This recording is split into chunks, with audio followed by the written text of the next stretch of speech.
And welcome back to Now Chicago. We're talking about education today, and we just got an update on a sort of grim look at what's happening with CPS and the state. So let's focus on some positive news. Back to School Illinois is a nonprofit whose mission is to create and support education opportunities that enrich the lives of students right here in Illinois.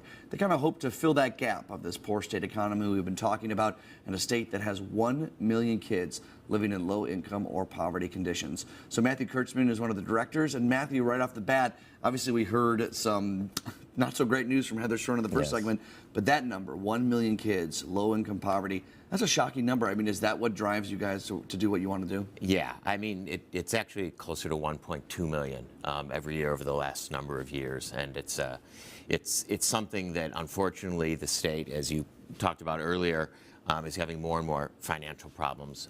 So organizations like ours, it's just a necessity. When districts, whether it's Chicago or outside of the area, all over Illinois, when they have less and less money, cuts in funding, they do a lot to not only obviously the teacher salaries, the number of teachers you can have, but it really does harm students coming from low-income situations. Absolutely, it's the families, it's the kids. It's also there's that self-esteem component, which is a really big problem. People don't realize it's not just about not having school supplies, which we give to kids. But imagine what it's like if you're a kid and you're going back to school and you see the kids around you that have school supplies and you don't. And so they feel bad about themselves. And what sort of mindset does that create for somebody who's trying to learn?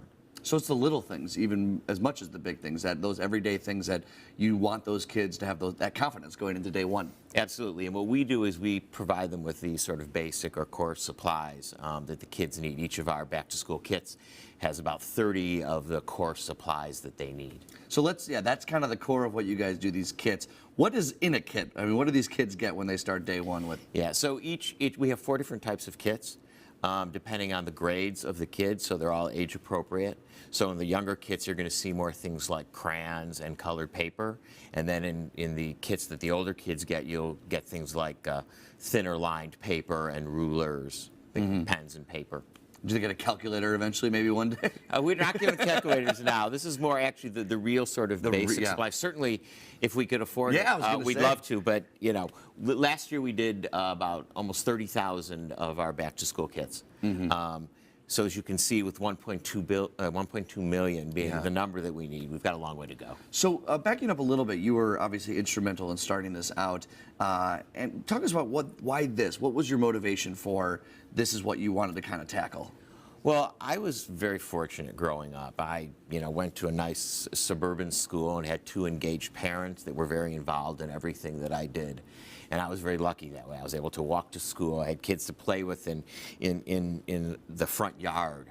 It was very nice, and it was great, and I had all that support, and it was easy to learn, and I had the support system of the community. And for most kids, or a lot of kids, they don't have that. Right, and you don't even realize it. I mean, it was the same situation. Suburban kid, and we'd go out every August for school supplies. We'd run to Target or wherever we'd run, and we'd put it all in a bin, and we'd go. And it just is something that when you're growing up, if you're in that situation, you have just no idea that is not the norm for so many other kids in the area. Right, and beyond that, now kids are actually being asked to bring more stuff to school than when we were kids growing up.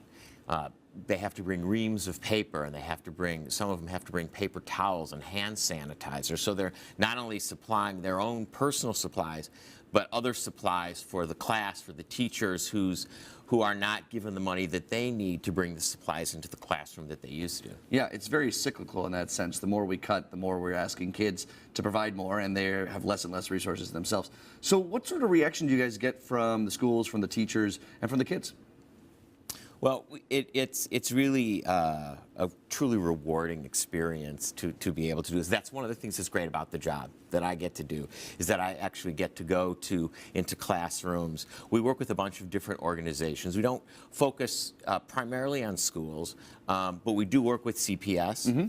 But we also work with YMCAs, Boys and Girls Clubs, Operation Homefront to reach military families. We also work with a couple of government agencies, DCFS and DFSS, and provide them with school supplies, because all of these organizations know which kids need the help.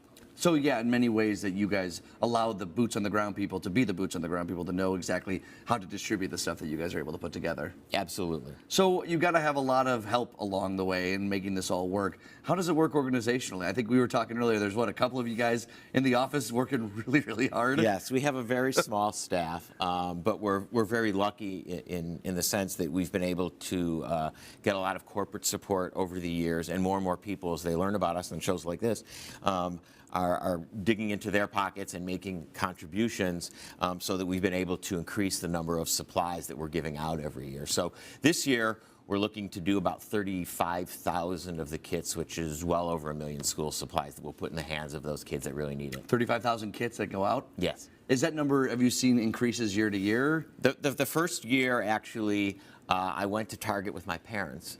Really? And we filled up a couple of shopping carts, and we went over to the YMCA, which was our first community partner. And at that point, we were doing backpacks. We filled 125 backpacks and called it a day.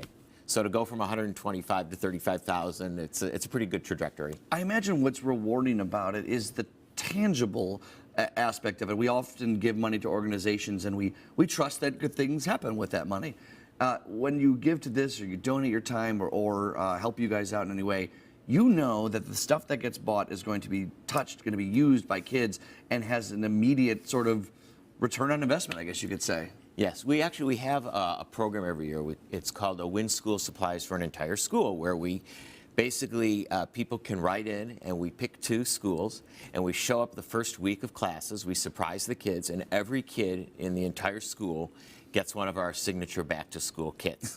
And last year, we went into a school, and we went in to just one classroom, and we spent an hour with the kids, like the full hour that they were in there. And the kids, these were younger kids, they just loved the kits. They opened them up.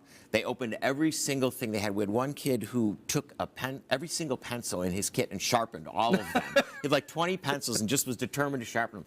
They were like drawing on their kits. It was the most rewarding experience to see how happy they were. The give back, what they say to us is just, it's absolutely amazing how grateful the kids are and the parents. When I go to military bases every year in our partnership with Operation Homefront, and the military are just so grateful. They have an additional set of challenges because their parents are being sent off to fight wars for us. And so to be able to give them these things and to see the gratification, they're so appreciative of what we do. It's the greatest job in the world. Yeah, you probably go home and you're like, all right, what's next? What school can we do next? It drives you. You mentioned the kids sharpening the pencils, though. I got to be a little skeptical, because sometimes in school, when I didn't want to pay attention anymore, I'd just wait 20 seconds going to the board, sharpening pencils. If I had 20 of them, I would have done the same thing. Now, that's great. That's awesome. Okay, we're going to talk a little bit more after the break about some of the things you guys do for nutrition and exercise and your scholarship program, okay? Absolutely. So you're going to stick here on the couch. We'll be back with more Not Chicago right after this.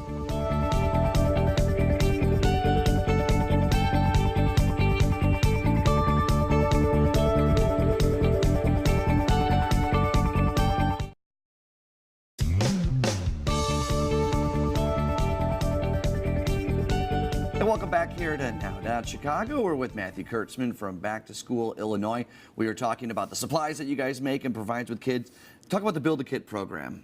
This is an amazing program that we've been pushing the last couple of years. This has allowed us to continue to increase the number of kits we're giving out. Companies more and more don't just want to write checks. They actually want their employees engaged in volunteering and giving back. And so this allows us, they buy the supplies from us in bulk, we ship it to them, and then they assemble them into complete kits, and then they get to decide who they want to give them to. If they want to give them to one of the organizations we work with, we can certainly partner them up, or if they want to give them to a local church or a local school group, that's okay too. First of all, that's great that they'll do the labor for you, which I'm sure is intensive when you're trying to put those kits together. But more important than that, I imagine that instead of just writing the check and handing it to you, you probably see a lot more involvement when they are engaged in the process. Employees, they're more likely to follow up and work either directly with you guys, make sure they come back another year and help out, or it just kind of pays it forward. They want to then help out another person in their community, and it helps to really kind of spread the love and the joy of what you guys are doing. No, absolutely. That's one of the big things about a nonprofit is how do you get people engaged and keep them engaged. Right. And certainly, if I could bring every one of our supporters, every one of our donors to every event that I go to and let them see what the kids' faces look like, how appreciative the parents are. That would be awesome. I would love to do that. Certainly it's not feasible, Right. but that's the type of thing. So the Build-A-Kit does allow them to get a little bit closer, and they understand, and there's more sweat equity. So Right. they've got more skin in the game. They feel better about what they're doing, and we are finding that more and more companies will come back to us year after year to want to do the Build-A-Kit and expand it, add more kits. You should just have a GoPro on your head with Facebook Live all the time so they can see everything that you're doing all the time. That's a good idea. Yeah, I'm sure you have plenty of time for that. Okay, so the kit thing seems to be kind of centered around the start of the school year, maybe the new semester. Is it more of a year-long program, or do you spend a lot of the year getting ready for these big drop-off moments? Well, it is really a year-round program. Most of our supplies we do give out during the traditional back-to-school season, kind of late July to early September. We do a big chunk of stuff around holiday time. In fact, one of the things that we like to do is when we partner with different organizations to give away the kits at holiday time, parents who might not be able to afford to buy a Christmas gift for their kids can then actually put that under the tree. That's nice. And it also allows them to replenish the supplies that maybe they've used up during the first semester. That's really fascinating, because like now I think of school supplies. I'm like, oh yeah, that's great, but they're school supplies. But like you said, young kids who open that up, crayons, something to unleash their brain. I mean, creativity-wise, stuff like that. Okay, so you do more than just the kits as well. I was reading something about exercise and nutrition program. What do you guys do with that? Yes, we do a Power Up boot camp, Okay. which we do this in partnership with Chicago Park District. You cannot pay me to go to something called Power Up Boot Camp, but It's actually a lot of fun. I mean, I'm that's sure. the thing. It's a combination. We teach kids about the importance of both exercise and getting proper nutrition. So it's not just physical activities. There is some of that where they learn everything from boxing to yoga. wow. But we also teach them about portion control and nutrition and about how it's okay to eat at all different types of restaurants. You just have to make the proper food Right. choices. It's all about making good choices and about measuring how much. You can have a piece of chocolate cake. You just can't have it every day, and you can't have a whole cake. Right. And we talk about these sorts of things as adults, but it's way more important when you're a kid to instill these lessons. A lot of people think these are lessons that should be taught in the school, but when we're seeing schools cut music programming, we're well beyond the idea of teaching good nutrition in schools, at least extensively. That's really great that you guys are able to kind of fill that gap. And you guys use that phrase, fill the gap, on your website as something that you really recognize that there is this gap.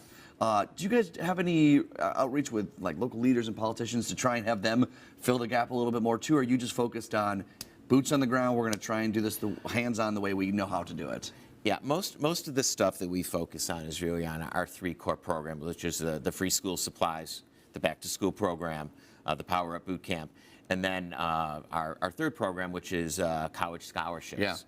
So every year, this year we'll be giving out 7 $2,500 scholarships to high school seniors. So any kid in Illinois can go on our website, www.b2SI.org. And in fact, applications will be due, I think, April 1st is the deadline. Okay, so get on it, kids. Come on. Yes, and then we not only give them the scholarship, but then we also invite them to our big back-to-school kickoff dinner. Oh, that's great. Which is coming up May 4th. That's excellent. So I guess what I was asking there too, and I'm glad we got to talk about those scholarships, because that's great for kids as they go on. College is a great opportunity for people, but it also ends up being a big burden for people as well to cover those costs. The average kid gets out of college with about $30,000 in debt. Right.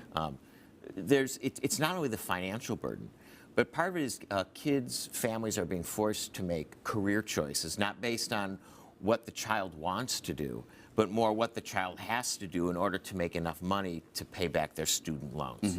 All right, you're busy enough. The rest of your crew is busy enough. How can the viewers help make this happen? Well, certainly the easiest thing to do is to go onto the website and make a donation. Right. Each kit is $15. So the more money we raise, the more kits we can give out. Certainly, we're always looking for volunteers. Yeah. And that's a critical part of what we do. We have these various events. We have a huge distribution event August 9th, which is at the Broadway Park Armory, where we give out probably about 40% of our kits. Okay. That day, it's a huge event. We also invite 400 kids that day, and they come and participate in a bunch of activities, to get them excited about going back to school. So that's certainly another way. If people are interested in the Build-A-Kit program, they should reach out to us. Certainly sponsorship is another way that people can help. So there's a whole bunch of different ways. All that stuff is up on our website. And we also often tell people, if you're at work, talk to your HR department, recommend this sort of a organization to be something that you make the company make the charitable donation to, or to bring the help and do that along the way as well. Yeah, referrals are a huge part of our business. I went to a college fraternity and have been working with a lot of my fraternity brothers of late, who've been wonderful in terms of getting involved in all different ways. That's great. Matthew, it's an awesome program. Good luck to you, and thank you so much for coming on Out on Chicago. It was great. Thank you. Yeah, absolutely. Okay, we'll be back. We'll wrap things up on Now and Out Chicago right after this.